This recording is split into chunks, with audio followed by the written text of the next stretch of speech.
চট্টগ্রাম বন্দর জলসীমায় ও চ্যানেলে গত সেপ্টেম্বর-অক্টোবর 2024 এবং বাংলাদেশ শিপিং কর্পোরেশনের দুইটি জাহাজে অগ্নিকাণ্ড সংঘটিত হয়।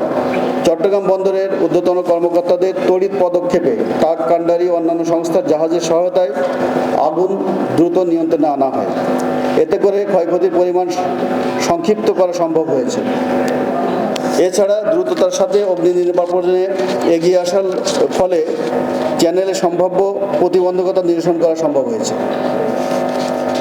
এ ধরনের দুর্ঘটনার কারণ অনুসন্ধান এবং ক্ষয়ক্ষতি নিরূপণের লক্ষ্যে নৌ পরিবহন মন্ত্রণালয়, জ্বালানি মন্ত্রণালয় এবং চট্টগ্রাম বন্দর কর্তৃপক্ষ উচ্চ পর্যায়ের তদন্ত কমিটি গঠন করে।